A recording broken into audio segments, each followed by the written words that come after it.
Welcome to the Let's Manifest podcast. I'm your host, Dr. Alissa Esposito, a certified life coach and manifestation expert dedicated to helping you design and live a life that you absolutely love. Together, we're diving into the magic of the law of attraction, quantum physics, and powerful personal development techniques. Whether you're new to manifestation or seeking inspiration, this podcast offers clarity, motivation, and actionable insights. So are you ready? Let's make it happen.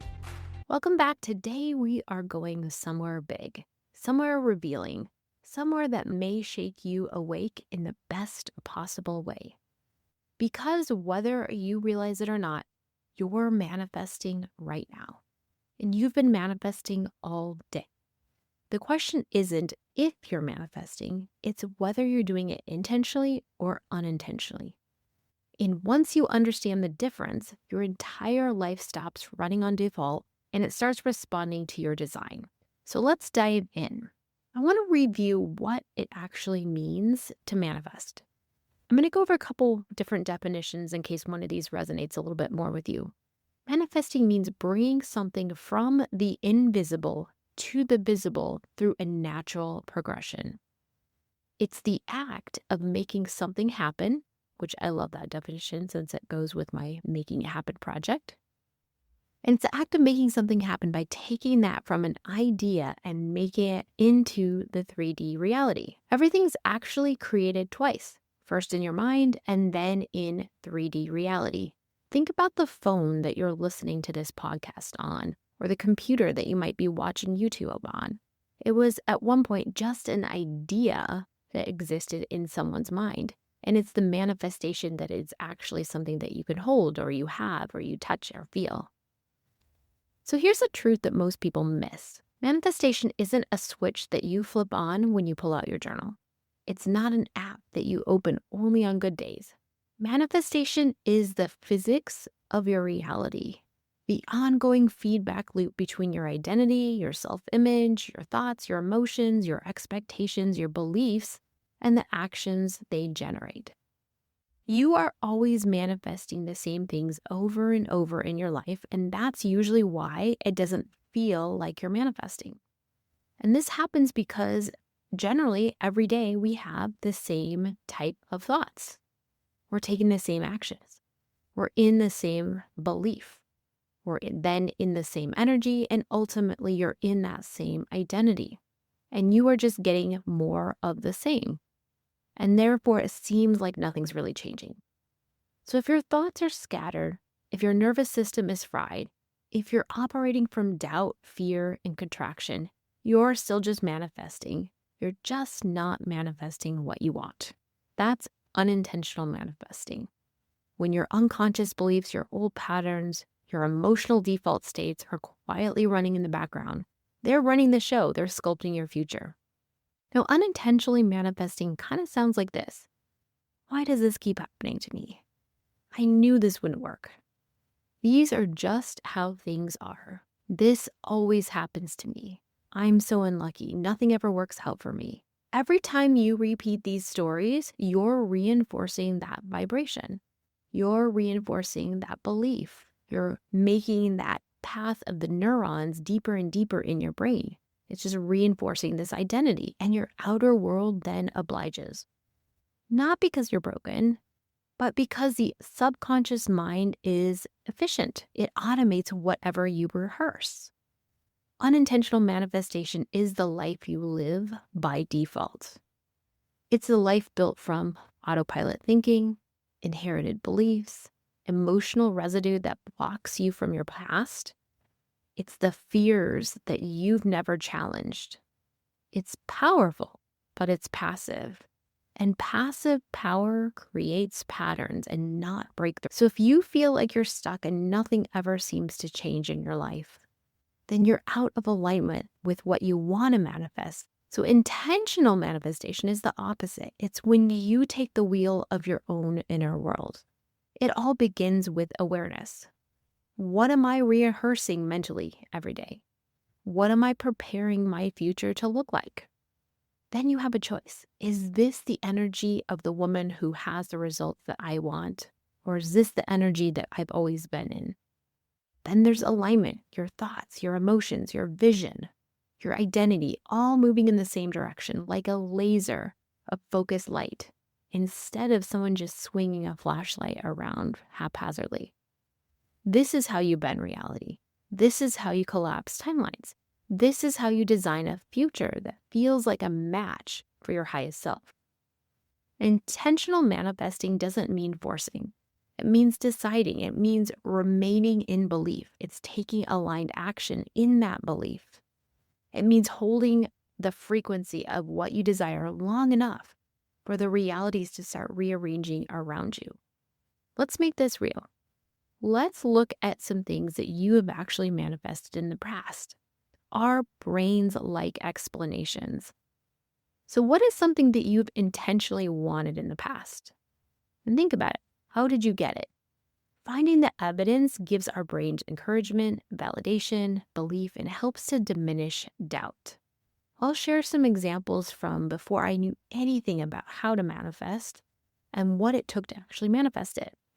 Last episode, I talked about how I manifested the home we live in today. We were driving around that neighborhood. We were not ready to buy a home, but I just remember falling in love with the neighborhood and the park and wishing I could live here one day. I visualized it. I saw myself and I thought, I would love to live here.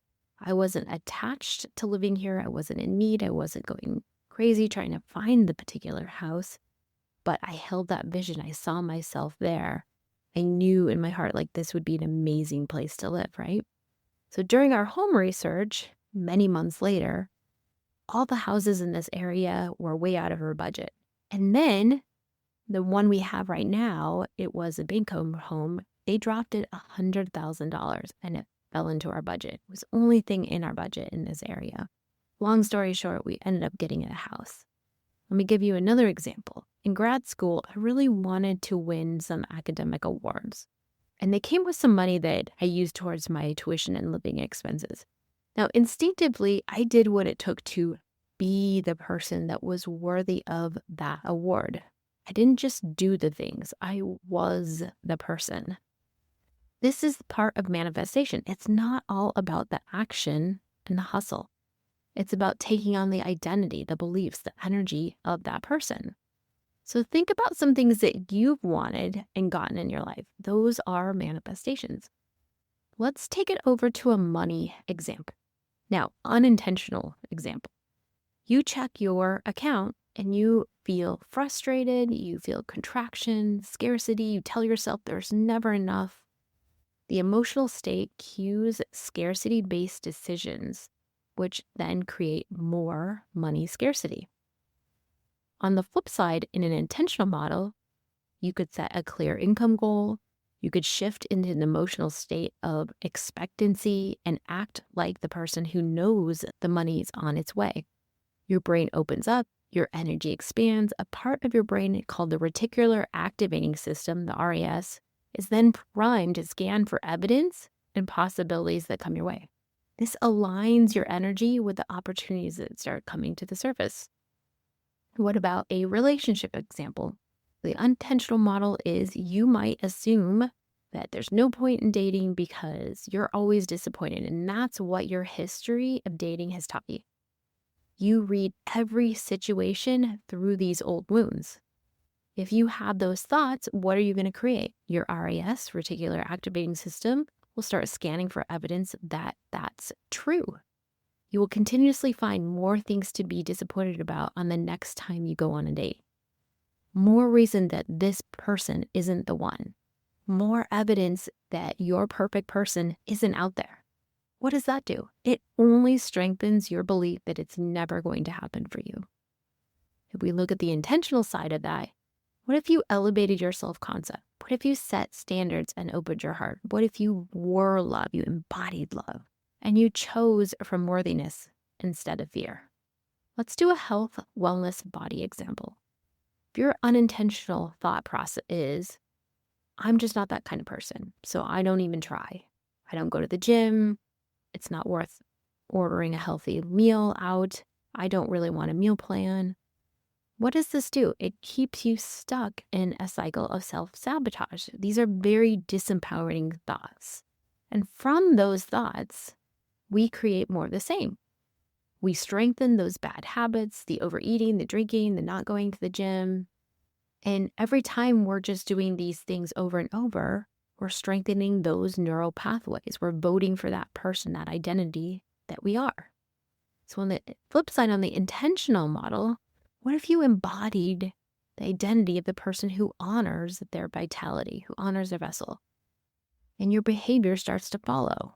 You might be making smarter choices when you go out to dinner. You might decide that you can do a 10-minute walk before work or at lunch. You might decide you're going to join a gym and try to find a class that you actually enjoy being in.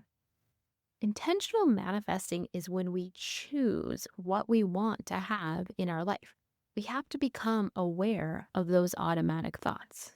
We have to stop automatically believing them. We need to start questioning them. We can recognize that this is just a pattern program way of thinking that my brain's offering me. And then we can decide to choose something different, to believe something different, something more empowering, something more positive, something that gets us in the frequency of the life that we want. We shift our thoughts and then we shift our emotions. And when we do that, we'll take different actions and we're going to get different results. When we choose our thoughts that align with what we want, then the 3D eventually follows. Your identity, the person you believe you are, is the control center for everything you manifest. The unintentional identity says, this is who I've always been. The intentional identity says, this is who I'm choosing to embody or choosing to be. The brain responds to repetition. The universe responds to vibration. Your life responds to identity. This means that you don't manifest what you want. You manifest what you expect, your thoughts and your beliefs. You manifest what you embody, what you believe yourself worthy of receiving. And when you shift your identity, your energetic signature shifts with it, and life rearranges. Have you ever seen those shirts that say good vibes only? Well, one of the most common misconceptions about manifestation is you can't have one negative thought. One bad day, you can't be in a bad mood, or everything's going to be ruined, or you're going to manifest the thing that you fear. You have to be in good vibes only. Well, I'm sure that you agree that it's nearly impossible to be in a good mood 100% of the time. We are human after all. So the good news is it's actually your dominant mood, your dominant identity that manifests. So here's your moment. Am I creating from intention, or am I programming my future on autopilot? Because every thought is an order. Every emotion is an instruction. Every story you repeat is a blueprint for the next chapter of your life. You deserve a life created on purpose, not inherited from the past. You're powerful enough to choose, you're brave enough to shift, and you're ready, I know you are, to become the person who crafts their reality consciously and unapologetically. So if today's episode cracked something open for you, good. That means you're ready for the next level. If you want support stepping into the intentional creation, shifting your identity, and designing your future from power, you know where to find me inside the Modern Manifestation Academy. Until next time, stay intentional, stay aligned, and remember, you're the architect of your reality. So let's make it happen. We hope that you've liked this episode. If so, check out the Make It Happen project, where you can learn more about the Modern Manifestation Academy. You can also find a community of like-minded people and coaching resources to help you create and live your dream life. And for fun manifestation swag, check out the manifestationshop.com. Thanks for tuning in to the Let's Manifest podcast. And if you enjoyed this episode, be sure to subscribe and leave us a review. Let's keep the momentum going, because you deserve to manifest your biggest dreams. Until next time, remember, you've got the power to make it happen.